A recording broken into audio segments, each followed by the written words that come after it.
This is episode 27 blog, Celebrating Being Life in the Moment.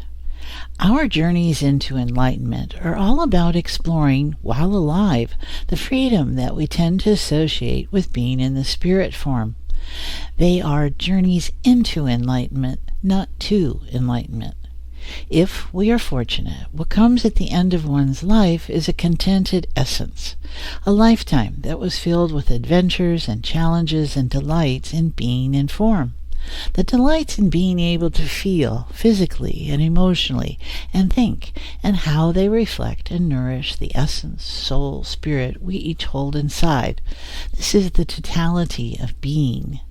There is a strong orientation and subsequent belief structures we humans have created that to be in form, in a body, means to suffer. Religions have been built around this premise. Suffering is held up as the central theme. Salvation comes only in death, when we are released from the body. The truth is that is only one approach and experience about life. There are many. Surviving to live another day is a balancing act, and we will judge, quantify, defend, and deny in the process. This is self. We seek control in the world around us. This is self again. It is only illusion, for the next breath may happen or not, despite our efforts. Coming to terms with what each life is about an individual's awareness, and those witnessing that life will make their assumptions based on their own sense of being. Life is coming to terms with self and essence as partners in being in form. As humans, we find the physical realm of life on this planet organized around contrast. It is the land of this and that, this or that. Maybe to have this, we must have that, and then there is this, that, and the other thing. There are duality, polarity, and scalar dynamics present as frameworks of relations along with time and space. Life is incredible and priceless and unique, and like much of what we find around us, we value it cheaply all too often. We cannot create life even in a lab. They have to use already living matter, cells, to create more living material. That spark that life is a moment, in the blink of an eye, as it comes and goes. Tragedy reminds us to appreciate and demonstrate love and caring now, not later, for there may not be a tomorrow to share. We have no guarantees of a next moment. None of us do. We have only an assumption. Heartbeat stops and life stops immediately. Alive one moment, dead the next. It is that simple. We are fascinating creatures. We have the ability to take in phenomena around us.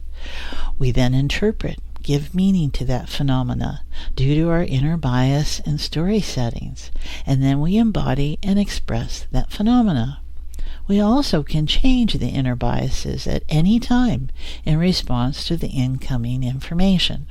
It is rather remarkable, the ability to change one's mind and subsequent behavior and storyline. It is the dynamic of evolution. We are going to judge what anyone's experience is, and it will guide us through a lifetime in relation to that judgment. We build behaviors out of our sense of experiences, and they create a story of references that becomes our identities. They will, as stories that demonstrate wholeness, provide moments in a range of emotional reactions and resulting feelings and thinking in response. We can start to judge the phenomena, information, and conclusions that we draw in those reactions and responses. We might look to experience avoidance and look to eliminate or control in order to feel okay about our sensory evaluators of phenomena. We question what we see, hear, think, feel, sense when the incoming doesn't match our inner catalog of references. Phenomena is only information, and we will judge and name it based on that building catalog index in our story. What we think is real and true is often only the projection and the bias of some sort. Wisdom is being able to sort it all out based on present information and the existing interior index and drawing new conclusions.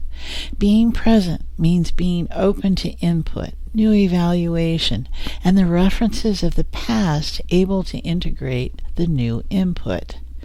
Being present is a constant dance of the life spark. Being able to experience life, to feel, to see into and out of, to hear on the many different levels and ways we can, our interpretation and change in it or orientation is awe in action. In new ways, evolving ways, to be able to reason and feel and be moved and enjoy the unexpected and to feel loss and outcome. These senses and qualities come together in each of us. A quote from Abraham, courtesy of Esther Hicks, is that you cannot have a happy ending to an unhappy life. I would add, don't get too caught up in what you think happy is. Living rich lives full of oneness and wholeness awareness provides textures and complexities, simplicity and clarity, and the depths of nuances that reflect what life is about and what is possible. Celebrate the vibrations of consciousness expressing. Celebrate being alive in 2020.